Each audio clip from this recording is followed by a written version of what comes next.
بھی اولاد کے لیے ہاتھ اٹھائیں. ویسے تے بلے شاہ تو آسمانی اڑ دیا ہی پھڑ دیں, جہاں گھر بیٹھا انہوں پڑھیا ہی نہیں. حضور فرمانے لگے ماں باپ جب بھی اولاد کے لیے دعا فرمائیں اللہ ان کی دعا کو قبول کرتا ہے. آپ اپنا تعلق بنائیں, دعا کے ساتھ, عبادت کے ساتھ, مصلی کے ساتھ رشتہ بنائیں, استغفار پڑھیں. صلاح الدین ایوبی صلیبی جنگوں میں تھے, رات کو مسجد اقصی میں نماز پڑھی تو پریشان تھے. ایک بزرگ سے ملاقات ہوئی تو وہ کہنے لگے کہ آپ بڑے پریشان ہیں. کہنے لگے حضور پریشان اس لیے ہوں کہ پہلے ہی مسلمان کمزور ہے, اب میں نے سنا ہے دشمن کا ایک بحری بیڑا وہ جنگی سامان سے بھرا ہوا آ رہا ہے, تو اب ان کے پاس اور تلواریں اور نیزے آ جائیں گے, مسلمانوں کے پاس پہلے ہی وسائل کی کمی ہے, پریشان ہو کس طرح کر کے مقابلہ کریں گے. یہ بات کہتے ہی صلاح الدین ایوبی نے بزرگوں سے کہا حضور آپ بھی دعا کرنا, دعا کی بڑی طاقت ہے. میرے نبی پاک نے فرمایا دعا مومن کا ہتھیار ہے, دعا مومن کا. حضور نے فرمایا تقدیر کو سوائے دعا کے کوئی چیز نہیں بدل سکتی. دعا مومن کا ہتھیار ہے, یہ کافر کے پاس کوئی نہیں, یہ ہتھیار ہے مومن کا. اللہ کرے آپ کو سمجھ آئے. پھر سنیں کئی بار کہہ چکا ہوں یہ ہتھیار ہے. کافر کے مقابلے میں جو تیرے پاس سب سے بڑا ہتھیار ہے وہ دعا ہے. دعائیں کرانی چھوڑ دی, کرنی چھوڑ دی, لینی چھوڑ دی. حضرت سیدنا انس بن مالک رضی اللہ تعالیٰ عنہ فرمایا کرتے تھے میں نے وہ رنگ دیکھا ہے جب حضور دعا مانگتے تھے اور حضور کی مقدس آنکھوں میں آنسو بھی ساتھ ہی بہا کرتے تھے, میں نے وہ انداز دیکھا. تو صلاح الدین ایوبی بزرگ سے کہنے لگے آپ بھی دعا کیجیے, اور خود رونے لگے اور سر سجدے میں رکھ کے رونے لگے, اور عشاء سے لے کر فجر تک روئے, خوب روئے. صبح وہ بزرگ آئے تو صلاح الدین ایوبی کا خوبصورت اور ہنستا ہوا چہرہ دیکھا. کہنے لگے آپ بڑے خوش ہیں, رات تو میں نے بڑے روتے ہوئے دیکھا تھا. تو کہنے لگے حضور وہ جو بحری بیڑا آ رہا تھا نا وہ پانی میں ڈوب گیا ہے, اب وہ نہیں آ رہا, ابھی خبر آئی ہے تو میں بڑا خوش ہوں. بزرگ کہنے لگے اٹھ سینے سے لگ, اور سن ایک بات, وہ بحری بیڑا پانی میں نہیں ڈوبا, وہ تیرے آنسوؤں میں ڈوب گیا ہے. وہ جو تو رات رویا ہے نا رب کریم کی بارگاہ میں تو وہ ڈوب گیا ہے. بھائی اپنا مصلی کا, عبادت کا, وظائف کا, اللہ اللہ کا سلسلہ اس کو مضبوط کرے, اپنی دعاؤں کے تعلق کو مضبوط کرے. دعائیں بڑے انقلاب برپا کر دیتی ہیں. ہم تھوڑے تھوڑے نا جب سے خشک ہوئے ہیں نا, خشک, اور میری تو جماعت ہی صوفیاء کی جماعت تھی. ہم تو داتا علی اجمیری کی جماعت سے, ہم تو خواجہ اجمیری کی جماعت سے, ہم تو شیخ احمد فاروق سرہندی کی جماعت سے, ہم تو صوفیاء کی جماعت. ہمارے ہاں تسبیحات پڑھ لی جاتی ہیں اگر کبھی موقع ملے, لیکن وہ خاص انہماک, وہ خاص شوق, وہ خاص ذوق اللہ تبارک و تعالیٰ کی عبادت کا. ایک ہوتا ہے نماز پڑھنا, ایک ہوتا ہے اہتمام کے ساتھ نماز پڑھنا, یعنی ذرا وقت پہ اٹھنا, ذرا صحیح کر کے وضو کرنا, ذرا شوق سے مصلی بچھانا. ایک ہوتا ہے تسبیح پڑھ لینا, اور ایک ہوتا ہے ذرا تھوڑا سا نا شوق کے ساتھ اللہ کو یاد کرنا. آپ کبھی جو میں نے آیت کریمہ پڑھی اس کی آپ شان نزول دیکھیں. نبی کریم صلی اللہ تعالی علیہ وسلم کے نا کچھ صحابہ اللہ کی محبت کے شوق میں حضور کی بارگاہ میں حاضر ہوئے, اور انہوں نے آ کے عرض پتہ کیا کیا, عرض کرنے لگے یا رسول اللہ صلی اللہ تعالی علیہ وسلم سالوں بیت گئے ہیں سجدے کرتے ہوئے, حضور سالوں بیت گئے ہیں تسبیح پڑھتے ہوئے, سالوں بیت گئے کہتے ہوئے کہ سبحان اللہ وہ پاک ہے, ہمیں سالوں بیت گئے یہ کہتے ہوئے کہ اللہ اکبر وہی سب سے بڑا ہے, سالوں بیت گئے کہتے ہوئے کہ الحمدللہ ساری تعریفیں اللہ کے لیے, سالوں بیت گئے اس کی تسبیح کرتے, تحلیل کرتے, تکبیر کہتے. حضور اب نہ ہمارا اپنے رب سے ملنے کو جی چاہتا ہے, کبھی یہ حقیقت منتظر نظر آ نہ لباس مجاز میں, لاکھوں سجدے تڑپ رہے ہیں میری جبین نیاز میں. اور اقبال کہنے لگے کہ تیرے عشق کی انتہا چاہتا ہوں, تو میری سادگی دیکھ کیا چاہتا ہوں, میرا ذرا سا تو دل ہے مگر شوق اتنا, میں وہی لن ترانی سنا چاہتا ہوں.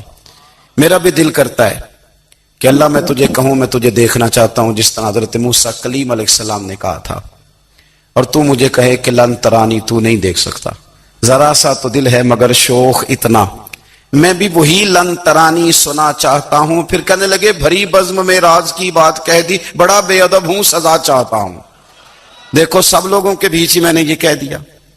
میرے عزیز صحابہ نا شوق میں، کتنے سارے لوگ ہیں آپ، کتنی ماشاءاللہ بڑی تعداد میں آپ آئے. ہم بھی کبھی اس شوق میں گئے ہیں کہ ہمارے رب کو دیکھنے کو دل چاہتا ہے، ہمارا جی چاہے وہ کبھی ہمیں ملے، ہم کبھی اس کی زیارت کریں، اس کی بارگاہ کرم میں ہم حاضر ہوں. صحابہ نے عرض کیا یا رسول اللہ صلی اللہ تعالی وسلم ہمارا رب کہاں ہے؟ ہمارا نا اپنے رب کو دیکھنے کو جی چاہتا ہے. جب صحابہ نے یہ عرض کیا تو اللہ نے قرآن مجید نازل کیا، فرمایا وَإِذَا سَأَلَكَ عِبَادِي عَنِّي فَإِنِّي قَرِيبٌ. محبوب جب میرے بندے آپ کی بارگاہ میں آ کے میرے بارے میں پوچھے نا تو ان سے کہہ دینا میں ان کے قریب ہی ہوں، قریب ہی ہوں. دلیل کیا ہے؟ بھائی اذا دان، یہ جب بھی مجھ سے دعا مانگیں گے میں ان کی دعاؤں کو قبول فرماؤں گا. میں ان کے قریب ہوں، میں ان کے قریب ہوں. یہ جب بھی دعا مانگیں گے نا میں قبول کروں گا، میں ان کے قریب ہوں. اللہ تبارک و تعالیٰ کے بندے اللہ سے محبت کرتے، رب کی بارگاہ میں جھکتے، اس کو اپنے دکھ سناتے، اس کے پیارے محبوب صلی اللہ تعالی علیہ وسلم کا وسیلہ لے کے اس کے حضور حاضر ہو جاتے، پیشانیاں سجدوں سے روشن ہوتی. ہم نا ہر چیز کے لیے وقت نکالتے ہیں، ہر چیز کے لیے، لیکن عبادت کے لیے وقت نہیں نکالتے. ہر شے آباد ہے، ہر شے. ہماری فیس بک بھی آباد ہے، واٹس ایپ بھی آباد ہے، ہمارے ٹویٹر بھی آباد ہیں، ہماری ہر چیز آباد ہے. سب سے کم آباد ہمارا مصلی رہ گیا ہے، سب سے کم. وہ لوگ اب ڈھونڈنے سے ملتے ہیں جن کی بغل میں مصلی ہوتا تھا. میرے بھائی آپ کتنا کو دنیا کے پیچھے بھاگو گے تھکا دے گی، کتنا دولت کے پیچھے بھاگو گے تھکا دے گی. آپ جب اپنی زندگی میں جمع تفریق کرو گے نا تو مرتے وقت احساس ہوگا کہ سارا کچھ تو لوگوں کے لیے کیا، اپنے لیے تو کر ہی کچھ نہیں سکے. اور ہم عبادت کے معاملے میں بہانے بازی بھی کرتے ہیں. ہم کہتے ہیں اوہو رزق کمانا بھی تو عبادت ہی ہے نا، تو میں حلال روزی کے لیے جا رہا ہوں، یہ بھی تو عبادت ہے نا. میری طرح کے لوگ کہہ دیتے ہیں کہ میں سویرے اٹھ کے مدرسے میں کچھ اسباق دیکھتا ہوں تو یہ بھی تو عبادت ہے. میں بیان کرنے کے لیے مطالعہ کرتا ہوں تو یہ بھی تو عبادت ہے نا. اتنے لمبے سفر کر کے ملک میں دنیا میں گھومتا ہوں تو یہ بھی تو میں عبادت ہی کر رہا ہوں. اب اسپیشل نفلوں کے لیے وقت کس طرح نکلے، اسپیشل کر کے تسبیح میں کیسے چلاؤں، میں سارا کچھ ہم بہانے بنا لیتے ہیں نا. میرا سوال یہ ہے کہ یہ ساری باتیں صحابہ کو، نبی کریم کو، دیگر لوگوں کو بھی تو پتہ تھی نا. لیکن آپ غور تو کریں، 23 سال حضور کو وقت ملا، مختصر وقت ظاہراً تبلیغ کرنے کے لیے. پوری دنیا میں دین بھی پھیلانا ہے.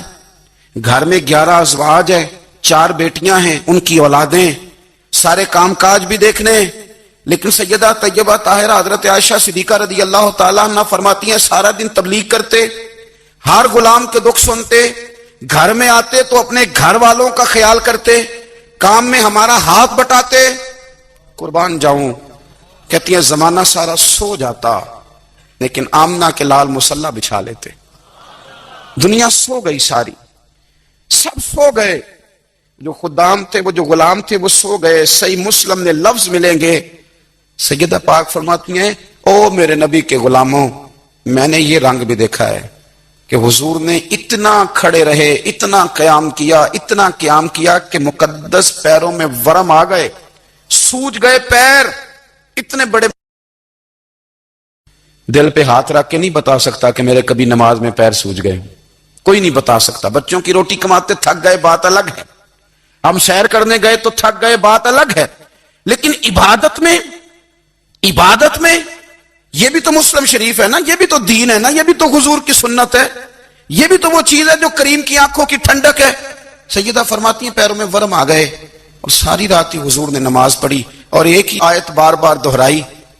مسجد نبوی میں بلال حبشی نے فجر کی اذان دے دی اور حضور ابھی مصلی پہ تھے. کریم فارغ ہوئے. میں نے عرض کی یا رسول اللہ صلی اللہ علیہ وسلم، آپ کے تو صدقے اللہ اگلے پچھلوں کے گناہ معاف کرے گا، تو آپ اتنی آہوزاری کیوں فرماتے ہیں؟ آپ تو شفیع ہیں، آپ تو انبیاء کے امام ہیں.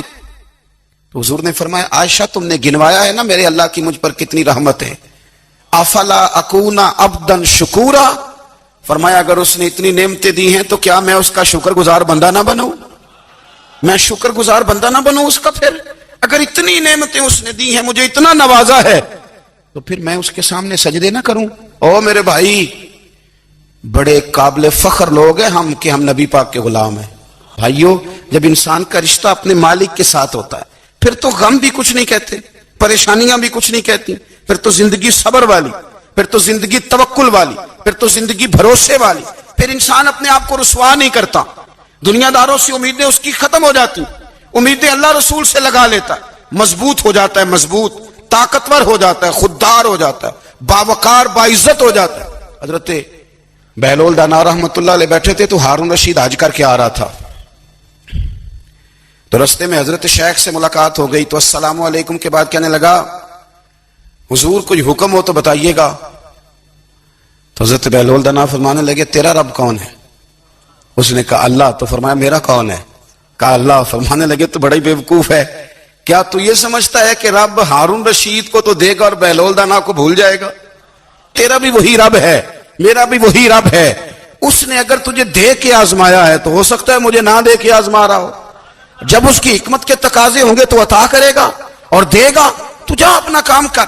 بھائی اپنی روحانی زندگی، اپنی عبادات، اپنے وظائف، اپنے روزمرہ کے معاملات، اپنی دعائیں، اپنا استغفار، دیکھو کوئی مشکل کام تو نہیں، 2 رکوع ہیں سورہ واقعہ کی اگر رات کو پڑھ لی جائے تو۔ میں کس طرح یہ بات بیان کروں کہ تعویذ بانٹنا آسان ہے اور وظیفہ بتانا مشکل ہے؟ سارا دن تعویذ بانٹیں تو لوگ لینے کو تیار ہیں، اور اگر آپ وظیفہ بتائیں تو کہتے ہیں تو مشکل کام ہے۔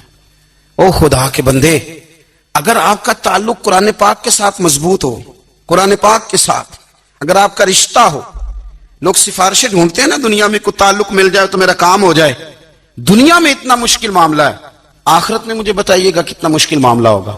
میرے نبی پاک صلی اللہ تعالی علیہ وسلم نے فرمایا جو لوگ سورہ ملک پڑھا کرتے تھے نا، سورہ ملک، یہ سورت ملک قیامت میں ان کی سفارش کرے گی، اور اس طرح کرے گی کہ کہے گی اے اللہ یہاں اس بندے کو جنت میں داخل کر دے یا مجھے قرآن پاک سے علیحدہ کر دے، تو رب فرمائے گا جا اس کا دامن تھام کے اسے جنت تک پہنچایا۔ آپ بات کو سمجھیں، جب آپ کے تعلقات اپنے معاملات کے ساتھ مضبوط ہوں گے، یہ نبی کریم نے وعدہ کیا ہے کہ تو سورت واقعہ پڑھ تیرے گھر میں فاقہ نہیں آئے گا۔ حضرت عبداللہ ابن مسعود رضی اللہ تعالیٰ عنہ بیمار تھے تو حضرت عثمان غنی رضی اللہ تعالیٰ عنہ تیمارداری کے لیے تشریف لے گئے اور جا کر کے کہا کہ آپ بڑے بیمار ہیں، آپ کی بیٹیاں زیادہ ہیں، میں چاہتا ہوں کہ خزانے میں سے کچھ مدد کروں۔ تو سیدنا عبداللہ ابن مسعود رضی اللہ تعالیٰ عنہ اٹھ کے بیٹھ گئے اور کہنے لگے امیر المومنین، اللہ آپ کو میری طرف سے، میری بیٹیوں کی طرف سے بہتر صلہ دے، میری بیٹیوں کو کسی خزانے کی ضرورت نہیں، میں نے انہیں خزانہ دے دیا ہے۔ کہا جناب آپ نے کون سا خزانہ دیا ہے، میں آپ کے مالی معاملات کو جانتا ہوں۔ تو فرمانے لگے امیر المومنین، میرے نبی کریم نے فرمایا ہے جو سورت واقعہ پڑھے اسے کبھی فاقہ نہیں آتا، میں نے بیٹیوں کو یاد کرا دی ہے، یہ خزانہ میں نے انہیں دے دیا ہے۔ وہ سارے والدین سنیں جو بیٹیوں کے لیے پریشان رہتے ہیں، حضرت عبداللہ ابن مسعود نصیحت کر رہے ہیں، فرمانے لگے میں نے سورت واقعہ یاد بھی کرا دی ہے، پڑھنے کی عادت بھی ڈال دی ہے، حضور نے فرمایا ہے جو سورت واقعہ پڑھے اسے فاقہ نہیں آتا۔ کہنے لگے چاند تو اپنی جگہ چھوڑ سکتا ہے، سورج گر سکتا ہے، تارے ٹوٹ سکتے ہیں، پر مدینے والے رسول کی بات غلط نہیں ہو سکتی۔ حضور نے فرمایا فاقہ نہیں آئے گا تو انشاءاللہ کبھی بھی نہیں آئے گا۔ کرنے کا کام یہ ہے کہ ہم اپنے معاملات، اپنی عبادات، اپنی دعائیں، کبھی 10 منٹ عادت ہو جائے نا دعا مانگنے کی علیحدہ سے رات کو۔ بھائیو آپ خیال رکھیں گے، غور کریں گے، حضرت عبداللہ ابن عمر رضی اللہ تعالیٰ عنہ کے بارے میں پوچھا تو سیدہ فرماتی ہیں کہ نبی کریم صلی اللہ تعالیٰ علیہ وسلم نہ زیر لب مسکرائے اور فرمائے حفصہ تیرا بھائی ہے تو اچھا، لیکن میں نے سنا ہے کہ عشاء کی نماز پڑھتا ہے تو فجر تک سویا ہی رہتا ہے۔ او نوجوانوں، 10 بجے تک سونے کی بات نہیں ہوئی، 9 بجے تک سونے کی بات نہیں ہوئی، 11 بجے اٹھنے کی بات نہیں۔ حضور فرمانے لگے میں نے سنا ہے کہ عشاء کی نماز پڑھ کے سو جاتا ہے اور فجر تک سویا ہی رہتا ہے، اسے چاہیے کہ تہجد کے وقت اٹھا کرے، اللہ کی بارگاہ میں حاضر ہوا کرے، آہوزاری کرے، سجدے کرے، عبادت کرے، اٹھتا ہے اور فجر میں جا کے اٹھتا ہے۔ حضرت جناب حفصہ رضی اللہ تعالیٰ عنہ کہتی ہے میں نے جناب عبداللہ ابن عمر کو پیغام دیا اور میں نے کہا میرے جوان بھائی سن، نبی پاک نے فرمایا ہے تو اچھا پر تہجد میں نہیں اٹھتا، نفل نہیں پڑھتا۔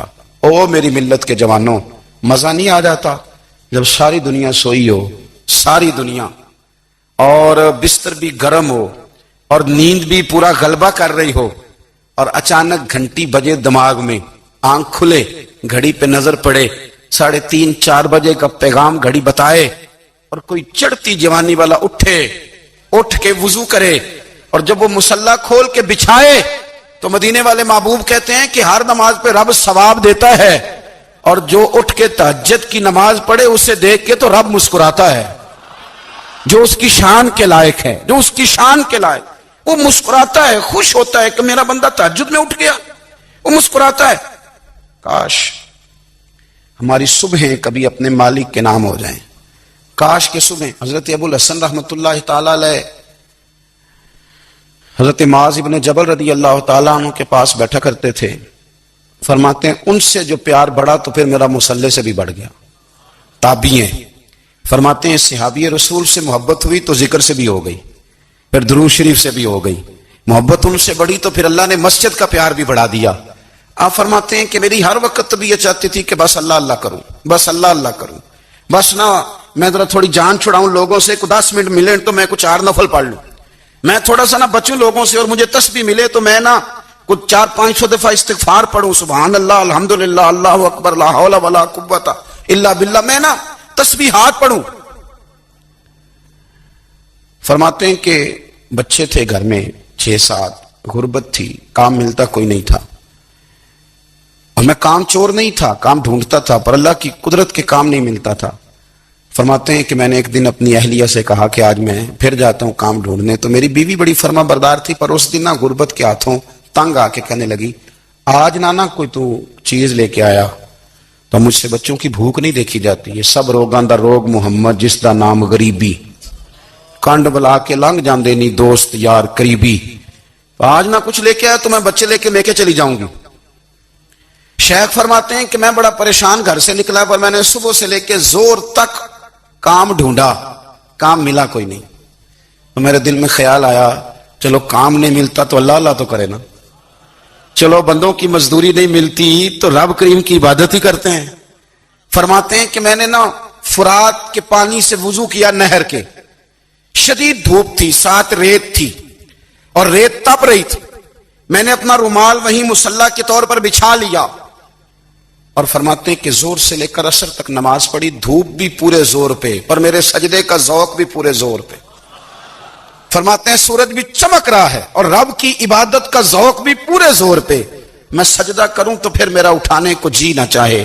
میرے استاد لکھا کرتے تھے، یہ ان کا شعر ہے، وہ کہا کرتے تھے مجھے سوز دے، مجھے ساز دے، اور مجھے نیم شب کا نیاز دے، دم سجدہ خود کو میں توڑ دوں، مجھے ایسا ذوق نماز دے، اور میں تیری بہار کا پھول ہوں، میں کھلا بھی ہوں تو تیرے لیے، مجھے میری شاخ سے توڑ لے، مجھے اپنی زلف کا ناز دے۔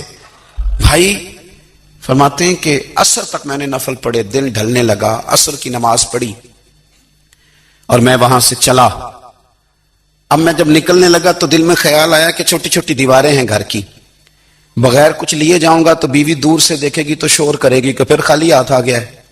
کہتے میں نے اپنی اسی رومال میں جس پہ میں نے نماز پڑھی تھی نا، رومال میں کیا کہتے پنجابی جو صافہ کہتے ہیں، اسی میں نا میں نے کچھ ریت بھر لی کہ وہ دور سے دیکھے گی تو سمجھے گی کچھ لے کے آیا ہے، چلو جا کے اسے بتا دوں گا کہ آج پھر مزدوری نہیں ملی۔ کہتے ہیں وہ ریت لے کر جب میں گھر میں گیا تو پہلے بیوی دروازے پہ کھڑی ہوتی تھی، پوچھتی تھی خالی ہاتھ آ گئے ہو؟ آج میں نے دیکھا تو ہے ہی کوئی نہیں۔ فرماتے میں اندر داخل ہوا، سلام لیے، کونے میں میں نے وہ رومال رکھ دیا اور میں نے آواز دی کہ بھلی مانس کہاں ہو؟ تو وہ کہنے لگی آپ منہ ہاتھ دھو لیں، میں روٹی لے کے آئی۔ میں نے کہا روٹی کہاں سے آ گئی؟ یہاں تو کئی دنوں کے فاقے ہیں، تو کئی دنوں کی غربت ہے، یہاں تو اس گھر میں تو فقیری ہے۔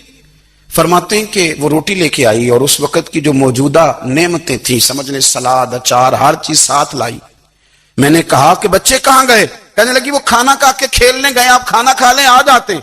کھانا اس نے چن دیا۔